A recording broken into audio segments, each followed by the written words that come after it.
बाबा साहब डॉक्टर अम्बेडकर ने एक कल्पना की थी कि भारत में जाति विहीन समाज की स्थापना हो। इसको लेकर के उनकी वाकायदा एक किताब है, जिस किताब का नाम है एनिलेशन ऑफ कास्ट। यानी कि जब तक जातियों का जाति मुक्त समाज नहीं बनेगा, तब तक समाज तरक्की नहीं कर सकता है। और शायद यही सोच करके उन्होंने बुद्ध के धम्म को अपनाया था, क्योंकि बुद्ध के धम्म में जातिवाद नहीं है, समानता है, बंधुता है, मैत्री है। और उसी समानता, बंधुता और मैत्री पर भारत का संविधान आधारित है।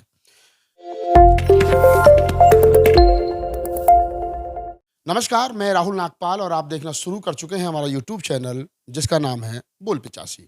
मेरे साथ जो शख्सियत बैठी हैं, आप किसी परिचय की मोहताज नहीं हैं। आप प्रशांत राणा हैं और राणा सरनेम से आप समझ गए होंगे कि ये कौन है। आप क्षत्रिय समाज से आते हैं, यानी ठाकुर समाज से आते हैं। और ठाकुर बोले तो सवर्ण समाज से आते हैं।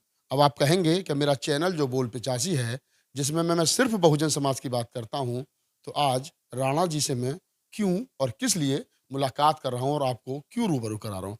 हाँ, जैसे मैंने इस वीडियो की स्टार्टिंग में बताया कि बाबा साहब डॉक्टर अम्बेडकर चाहते थे कि जाति विहीन समाज बने और बुद्ध धम्म की जो शिक्षा है, बुद्ध की जो शिक्षा है, वो घर घर तक पहुंचे। तो प्रशांत राणा, जिनका संगठन है क्षत्रिय युवक संघ, क्षत्रिय युवा संघ, वो उसी विचारधारा को आगे बढ़ा रहे हैं। कहीं ना कहीं बुद्ध की बात कर रहे हैं, कहीं ना कहीं बाबा साहब डॉक्टर अम्बेडकर के सपने को आगे बढ़ा रहे हैं। और जिस प्रकार से आपने देखा है कि 1 महीने से अधिक समय से गया में महाबोधि महाविहार को लेकर के जो आंदोलन चल रहा है, उस पर भी वो अपनी बात रखेंगे। और जो बाबा साहब डॉक्टर अम्बेडकर और बुद्ध का सपना था, हम उस पर भी उनसे उनके विचार जानने की कोशिश करेंगे। प्रशांत जी, स्वागत है आपका बहुत बहुत। स्वागत आपका भी। पहला सवाल तो यही आया है कि जहाँ ठाकुर जो है वो हिंदू धर्म को पूर्णतः ढो रहे हैं, कंधे पर पालकी ढो रहे हैं हिंदू धर्म की। और अब तो कह रहे हैं कि हिंदू राष्ट्र बनने वाला है और ठाकुर बढ़ चढ़ करके उसमें हिस्सा ले रहे हैं। बाबा आदित्यनाथ योगी जो ठाकुर समाज से आते हैं, जो उत्तर प्रदेश के मुख्यमंत्री हैं, वो हिंदू विराट चेहरा, हिंदू सम्राट चेहरा हैं।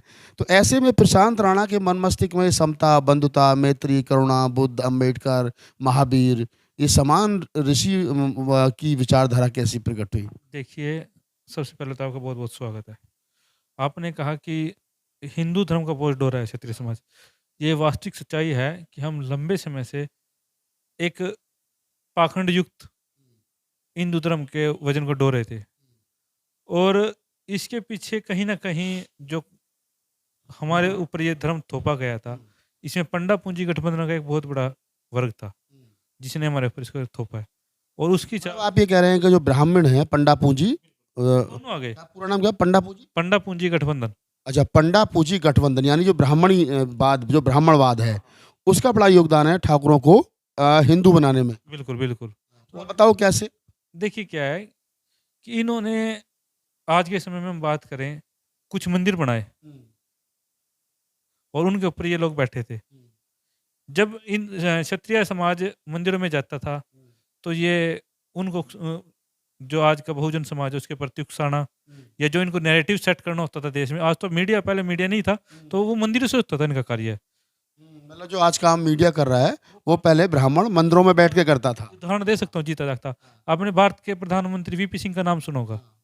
जब वीपी सिंह मंडल कमीशन लाने लगे, तो क्या हुआ कि सभी ने उनका समर्थन दे दिया, लेकिन फिर विरोध कर दिया इन्होंने।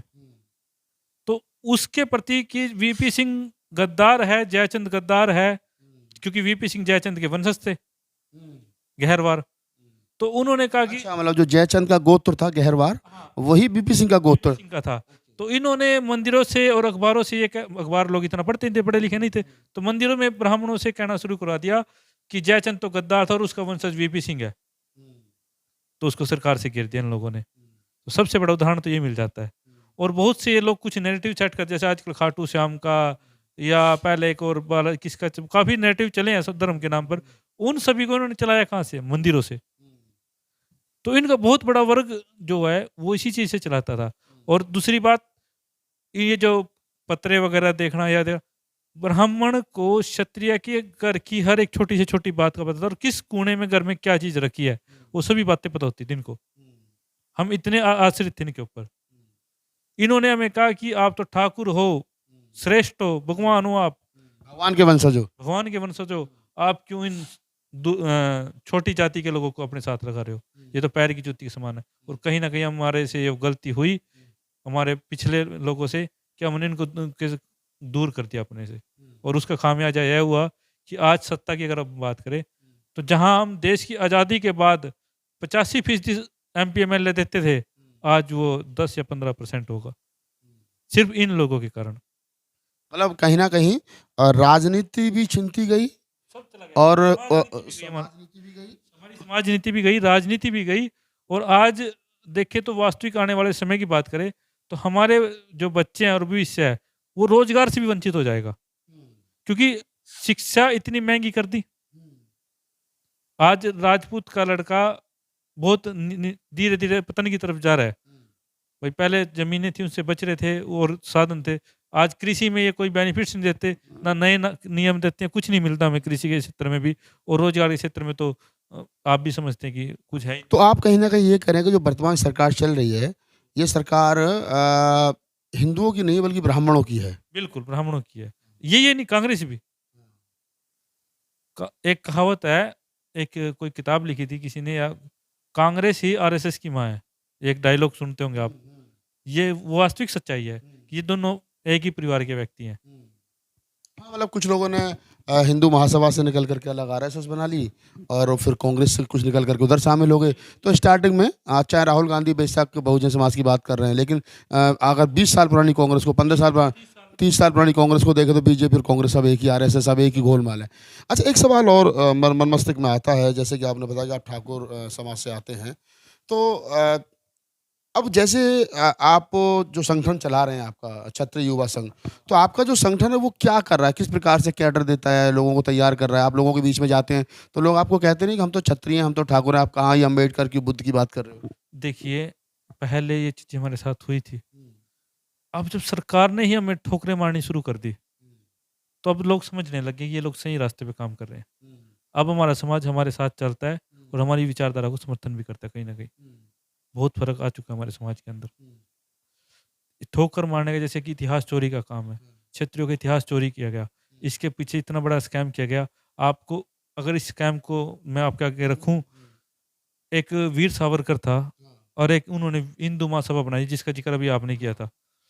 उन्होंने पहले एक एक व्यवस्था लेके आए थे कि अंतरजातीय विवाह।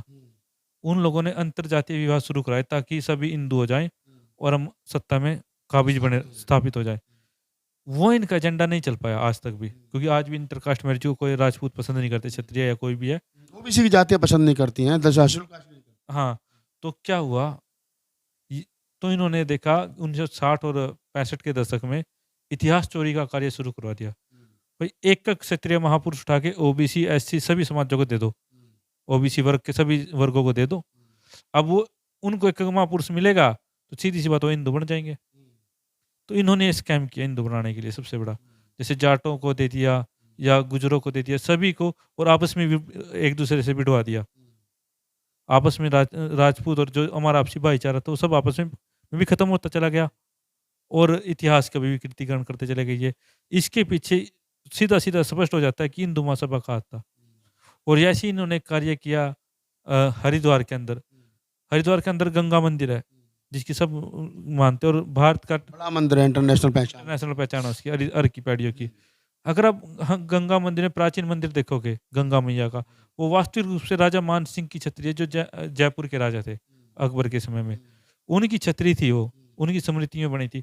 तो इन लोगों ने क्या किया, वहाँ पर 4 मूर्तियाँ रख करके पूजा करानी शुरू कर दी। तो ये हिंदू धर्म का पाखंड नहीं है तो क्या है? तो ऐसे तो जैसे आप कह रहे हैं कि वो राजा मान सिंह की छतरी थी और उसको इन्होंने कब्जा लिया 4 मूर्ति रख करके। मैं थोड़ा-सा और आगे बढ़ाऊँ तो बाबा साहब ने खुद कहा है कि मैं, अगर मुझे मौका दिया जाए, तो जितने हिंदुओं के बड़े मंदिर में प्रूफ़ कर दूँगा कि बुद्ध मंदिर उन्होंने ज़बरदस्ती कब्जा कर रखा है। बिल्कुल यही बात मैं कहना चाहता हूँ। आज हम जो हम इनसे बगावत कर रहे हैं, इनके पाखंड को देखते हुए कर रहे हैं। बस फ़र्क इतना है कि ये बात बाबा साहब पहले कह गए थे, हमें बाद में समझ में आई। लेकिन है शून्य पर ही बात टिकी। तो इस तरह की इन्होंने बहुत से मंदिरों का कार्य किया है, जिनमें इन्होंने क्षत्रियों के मूल स्थल थे जो, या उनको दान में दिए थे, इन लोगों को कहीं न कहीं इन्होंने उनको बहुत मिसयूज़ किया। जबकि वो समाज, देश और क्षेत्र के उत्थान के लिए इन्होंने दान में दिए गए थे इनको, ना कि इनके वो निजी यूज़ के लिए। आज उनका निजीकरण कर दिया इन्होंने। अच्छा, एक सवाल और लेते हैं कि आप हरियाणा से, करनाल से बिलॉन्ग करते हैं। जाट बेल्ट है ज़्यादातर, हरियाणा में शायद 25% के आसपास जाट है। जाट तो कट्टर हिंदू हो गया, पहले आर्य समाजी था, फिर अब तो बिल्कुल देखो कि जाटों की राजनीति भी खत्म कर दी बीजेपी ने अब तो, हरियाणा में पश्चिमी उत्तर प्रदेश में। तो जाटों का थोड़ा बहुत समर्थन मिलता है कि भई ये जैसे आप जाटों को समझाओ कि भई आप तो पहले आर्य समाजी थे, बुद्धिस्ट भी रहे हो और सिख भी हो गए, तो अभी भी आप हिंदू धर्म का चोला पहन करके घूम रहे हो, तो जाटों के साथ कुछ कम्युनिकेशन होता है? जी देखिए, हमारा जाटों के साथ तो इतना कॉम्बिनेशन होता नहीं है, लेकिन कुछ जो हमारे मित्र हैं, जानते हैं जिनको हम, वो इस मूवमेंट में हमारे साथ रहते हैं, जो जानते हैं, उस पे हमारा उनके साथ तालमेल है। जैसे हरियाणा में एक जाट युवा है आप ही की तरह, मनोज दुहान नाम सुना होगा आपने, और मेरे मित्र भी हैं वो, तो वो बड़ा उन्होंने काम किया उस क्षेत्र में। देखिए पता क्या है कि हम मेरी सोच एक है कि हमें अपने ऊपर काम करना चाहिए। अगर मैं ठीक हूँ, तो सब ठीक है। क्योंकि देखो हम क्या कहते हैं भाई समाज को ठीक करना है। समाज में कौन लोग आते हैं? व्यक्ति। अगर जिस समाज के जितने ज़्यादा व्यक्ति बुरे होंगे, वो उतना ही बुरा समाज कहलाएगा और जिस समाज में जितने अच्छे व्यक्ति होंगे, तो वो उतना ही अच्छा समाज कहलाएगा। तो हाँ, मेरा उद्देश्य रहता है कि मैं व्यक्ति के ऊपर काम करूँ, ना कि समाज के ऊपर। अगर मैं 10 व्यक्ति अच्छे करता हूँ इसी कमरे में और 2 बुरे हैं, तो अच्छा कहेंगे सभी हमें। तो ये चीज़ होती है सर। तो अभी जैसे आप इस आपकी जो विचारधारा है, तो आप गाँव-गाँव जाते हैं, लोगों को इकट्ठा करते हैं, समझाते हैं। तो पुराने जो बुजुर्ग हैं वो तो रोकते होंगे, या फिर नई जो जनरेशन आ रही है, आप कहाँ किस पर ज़्यादा काम कर रहे हैं? देखिए, मैं वैसे तो नई जनरेशन पे काम ज़्यादा करता हूँ। ये बुजुर्ग को तो हम बहुत कम करते हैं। लेकिन बुजुर्ग भी हमारे ऐसे हैं कि जो पढ़ा लिखा और समझदार है, वो तो मानता है कि हमें इनको अपने साथ रखना है, ये तो हमारे साथ है। क्योंकि हमारे कुछ बुजुर्गों के अंदर एक कहावत है कि ये जो दलित जिनको हम आज कहते हैं, जबकि ये बहुजन समाज है हमारा, हमारे सबसे निकटतम का समाज है। ये हमारे साथ शुरू से रहा। हम कृषि करते थे, तो इन्होंने हमारे साथ कृषि में साथ दिया। हम पशुपालन कर रहे थे, तो इन्होंने हमारे साथ पशुओं में साथ दिया। हाथ से हाथ मिला कर के काम किया। हम सेनाओं में लड़ रहे थे, राजतंत्र के अंदर, तब ये हमारे साथ खड़े थे। सबसे निकटतम अगर हमारे साथ खड़ा था, तो बहुजन समाज था। तो ज़ाहिर-सी बात है कि जो हमारे सुख और दुःख में भी हमारे साथ खड़ा था, तो बहुजन समाज है। तो तो उस आज दुश्मन हो गया कहीं न कहीं। कहीं न कहीं वो दुश्मन हो गया है। उसको दुश्मन खाली ब्राह्मण नहीं कहूँगा मैं, उसको दुश्मन बनाने में राजनीतिक षड्यंत्रों के तहत और पंडावादी विचारधारा के साथ कुछ बहुजन समाज के व्यक्ति लगा लो या क्षत्रिय समाज के लगा लो, उन सब की मिली-भगत है इसमें, जो नहीं चाहते कि हम एक हो जाएँ। लेकिन धीरे-धीरे एक ज़रूर होंगे। एक ज़रूर होंगे, आप लोग काम कर रहे हैं। आप जैसे आपने हमने मंदिरों का भी ज़िक्र किया, समाज का भी बातचीत की।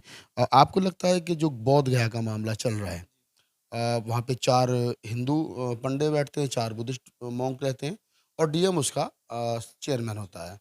तो अब वहाँ पे आंदोलन चल रहा है कि अभी हमारा, जैसे आपने बाबरी बुद्ध विहार था, वहाँ बाबरी मस्जिद बना के फिर उसको वहाँ मंदिर बना दिया, आपने राम मंदिर बना दिया। तो उसी प्रकार से अब उसको मुक्ति का आंदोलन चल रहा है। तो आपका क्या विचार है उस बोध गया मुक्ति आंदोलन को लेकर के? देखिए, मैं अकेला बौद्ध मुक्ति की ही नहीं बात करूँगा, जितने बौद्ध स्थल हैं, उनका जीर्णोद्धार और उनके इतिहास पर दोबारा शोध कमेटी गठित कर बिठाई जाए और लोगों के सामने बात आए कि वास्तविक रूप में बोध गया जो स्थान है, वो बौद्ध स्थल है। वैसे तो ये तो प्रूफ है कि वो बौद्ध स्थल है, लेकिन ब्राह्मणों ने वहाँ जिस प्रकार, सरकारी कमेटी की बात करूँ, निजी प्राइवेट सेक्टर की बात नहीं करूँ, मैं सरकार की।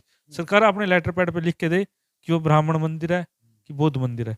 और वैसे मेरा बहुत जो बिहार मुक्ति आंदोलन है, उसको पूर्ण रूप से समर्थन है, हर तरह से। मेरा ही नहीं, जो मेरे संगठन के और अन्य सहयोगी मित्र हैं, मेरे साथ जो टीम में काम करते हैं, हम सभी का इसको समर्थन है पूरा। आपका समर्थन है। अब जैसे राजनीतिक चर्चा हम लोगों ने की, धार्मिक चर्चा कर ली, सामाजिक स्तर पे चर्चा कर ली। आपको लगता है कि ये जो सारी समस्या है, इसको कैसे प्रशांत राणा जो है वो, मतलब भारत एक बड़े लेवल पर कैसे ठीक कर सकते हैं? देखिए, इसके लिए बड़े लेवल पर ठीक करने के 2 ही रास्ते हैं। एक तो हमारे पास मीडिया हो और जो हमारे शोध हैं, वो ऐतिहासिक प्रमाणों के साथ हों, ताकि कल को हमारे ऊपर कोई क्वेश्चन मार्क ना लगे। दूसरा, जो हमारे समाज की युवा पीढ़ी है, उस तक हम अपनी बात को पहुँचाएँ और मासिक मीटिंगें शुरू करेंगे उनके साथ। वैसे हम करते हैं, हर महीने मासिक मीटिंग होती है हमारी, क्षत्रिय धर्म, इतिहास और संस्कृति को लेकर के। उसमें हम करते रहते हैं बच्चों के साथ। अभी जैसे आप अपने बच्चों को पढ़ा रहे हो, तो उसमें क्या कौन-कौन से महापुरुषों को पढ़ाते हैं? देखिए, उसमें हम सभी जो हमारे क्षत्रिय समाज के महापुरुष हैं, उन सभी के बारे में उनके बताते हैं कि उनकी विचारधाराएँ, उनके सिद्धांत क्या थे। जैसे कि एक रामदेव जी हुए, रामदेव राव हैं। उसमें राजस्थान हाँ, बाबा रामदेव, हाँ, बाबा रामदेव। घोड़े उन वाले बाबा भी कहते हैं। हाँ, उनका कहना था कि ए ठाकुरों, इन दलितों को अपने गले लगा लो, ये तुम्हारे सबसे निकटतम है। लेकिन हमने उस समय उनकी बात नहीं मानी। उससे पहले लोक देवता जहारवीर गोगा जी हुए, उनके साथ मंजू कोतवाल चलता था कि महापुरुषों के साथ चल रहे हैं। हमारे महापुरुषों ने हमेशा क्षत्रिय को भी और दलितों को भी एक साथ लेकर के चलने का सिद्धांत दिया है। लेकिन हम 100 या 150 साल में, इतने पीछे 75 साल में इतने दूर हो गए एक दूसरे से कि हम अपने महापुरुषों के दिए हुए सिद्धांतों को नहीं समझ पाए।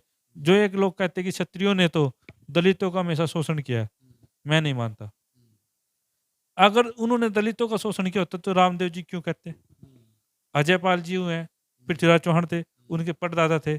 उन्होंने बहुत कहा अपने सिद्धांतों में कि आप इनको अपने साथ लेकर के चलो। उनकी पूजा आज भी सबसे पहले वही लोग करते हैं।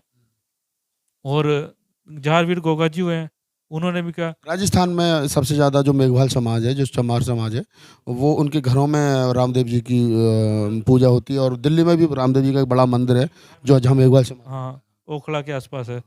तो मादीपुर में भी एक मंदिर। हाँ, तो क्या है कि मेरा यही मानना है कि जो राजपूत था ना और बहुजन समाज था, वो पहले एक था। वो एक साथ चलते थे। हमारा खान-पान, रहन-सहन, रीति-रिवाज अलग हो सकते हैं, लेकिन मित्रता और भाईचारा एक ही था। वो उसको कहीं न कहीं खत्म किया गया है ब्राह्मणवादी व्यवस्था के छोटा-सा उदाहरण देखिए, आदिवासी भील समाज है। आज राजपूत से उसको इतना अलग कर दिया है कि वो सत्ता में नहीं रह सकता, राजस्थान की विधानसभा सीटों पर। जबकि भीलों ने राणा पुंजा के साथ खड़े होकर के युद्ध लड़े हैं। महाराणा प्रताप की सेना में सबसे ज़्यादा भील सैनिक थे। सैनिक थे, युद्ध लड़े। जो लोग हमारे साथ मर रहे थे, जो व्यक्ति हमारे साथ मरने तक तैयार खड़े थे, आज उनके जो वंशज हैं, वो हमारे इतने बड़े शत्रु भी हो जाएँगे। सोचने की बात है। और सबसे बड़ी बात बताऊँ, जिस क्षेत्र से राणा पुंजा आते हैं वर्तमान समय में, उस क्षेत्र में सबसे ज़्यादा अस्पताल को और स्कूलों को ज़मीन दान देने वाले भी राजपूत हैं। उनकी शिक्षा और उत्थान के लिए, निःशुल्क एजुकेशन के लिए काम करने वाले उसी परिवार के लोग हैं। तो ज़ाहिर-सी बात है कि इन लोगों ने हमारे आगे जानबूझ करके ये ऐसा एजेंडा खड़ा कर दिया है ताकि राजपूतों को सत्ता में भागीदारी ना मिले। अगर राजपूत सत्ता में भागीदार होगा तो ये न्याय करेगा, जो उनको पसंद नहीं है। उनको पसंद नहीं है, चाहे वो बीपी सिंह का मंडल कमीशन की बात हो, चाहे अर्जुन सिंह जिन्होंने मंडल कमीशन की दूसरी किस्त लागू की, तो चाहे मध्य प्रदेश में दिग्विजय सिंह साहब हों जिन्होंने दलितों के लिए 8% कोटा की दिया बिजनेस में। तो कहीं ना कहीं आप का जो विचार है वो ये है कि क्षत्रियों को पहले दलितों का दुश्मन बनाया गया और फिर उनको राजनीति से खदेड़ दिया गया। किया गया। और हमारे जितने भी एमपी एमएलए बने जिन्होंने अच्छे स्तर पर काम किया समाज के लिए, उनको भी कहीं ना कहीं उन्होंने मुझसे दूर किया है। वीपी सिंह को आज राजपूत का कोई भी बैनर, किसी भी आप राजपूत दिखा दो, संगठन ने वीपी सिंह को आगे लेके आए हो, अर्जुन सिंह को आगे लेके आए हो, दिग्विजय सिंह के, दिग्विजय सिंह जो अभी तक थे, मैंने बहुत से लोगों को देखे कि जो दिग्विजय को नेगेटिव रूप में प्रचारित करते थे हमारे सामने। तो जबकि असली क्षत्रिय धर्म वही था जो दिग्विजय सिंह और बीपी सिंह और अर्जुन सिंह कर रहे थे। उन लोगों ने किया, देखो दिग्विजय सिंह को पता था, उसने समानता का को बनाए रखा। लेकिन इन्होंने देखा भाई अगर ये आगे आया, चाहे वो कांग्रेस के माध्यम से हो, चाहे आरएसएस बीजेपी के माध्यम से हो, ये फिर न्याय खड़ा कर दिया कहीं ना कहीं हमारे खिलाफ। तो हमारे समाज में जो महापुरुष हुए हैं या जो बड़े स्तर पर लोग गए हैं, उनको इस पंडा पूंजी गठबंधन का शिकार होना पड़ा है। तो आप प्रशांत राणा हैं और आपका संगठन है क्षत्रिय युवा संघ, करनाल से बिलोंग करते हैं। और मेरी दिलचस्पी इस बात को जानने की ज़्यादा थी कि आखिरकार मेरे बहुत सारे मित्र हैं ठाकुर समाज से, लेकिन ऐसा ठाकुर नौजवान जो बहुजन समाज का जो कॉन्सेप्ट है उसको आगे बढ़ा रहा और कह रहा हो कि नहीं, हम तो हिंदू नहीं हैं बल्कि हम तो प्राचीन में जैसे राजा जयचंद बौद्ध राजा रहे हैं, भगवान बुद्ध से कनेक्ट रहे। और उन्होंने कहा कि जिस प्रकार से सारे देश को जहाँ भी आप जाएंगे तो बौद्ध धर्म के जितने स्तूप हैं उन पर जिस प्रकार से ब्राह्मणी व्यवस्था ने कब्जा किया है, तो तमाम मुद्दों पर हमने खुल कर के उनसे बातचीत की और बातचीत करने का जो उद्देश्य था, वो यही था कि दलित समाज को भी चाहिए कि वो हर इंसान में दुश्मन ना तलाशे, वो दोस्त भी तलाशना शुरू करे। वहाँ यही ठाकुर हैं जिन्होंने बीपी सिंह ने मंडल कमीशन लागू किया, अर्जुन सिंह ने दूसरी किस्त लागू की, तो दिग्विजय सिंह ने मध्य प्रदेश में जैसा हमने बताया कि 8% दलितों के लिए बिज़नेस में कोटा फिक्स किया था। यही ठाकुर थे जो हमेशा कहीं न कहीं दलितों के दुःख दर्द में शामिल रहे। हाँ, मान सकते हैं कि बहुत सारी गलतियाँ हुई हैं और प्रशांत राणा ने कहा कि मैं मानता हूँ कि मेरे पूर्वजों से गलती हुई है, उसके लिए हम क्षमा प्रार्थी भी हैं। तो देश को सुंदर देश बनाने के लिए बाबा साहब डॉक्टर अम्बेडकर ने जो कहा था कि हमको कास्टलेस सोसाइटी बनानी है, कास्टलेस सोसाइटी नहीं बना सकते हैं, तो कम से कम मित्रता, बंधुता, न्याय, पाखंड से दूर रहते हुए हम एक अच्छा देश, अच्छा समाज की स्थापना ज़रूर कर सकते हैं। इस पूरी बातचीत के बारे में आपकी क्या प्रतिक्रिया हमें कमेंट सेक्शन में बताइए और मुझे दीजिए इजाज़त, फिर मिलेंगे ऐसे ही किसी नौजवान और एनर्जेटिक नौजवान युवा के साथ। धन्यवाद।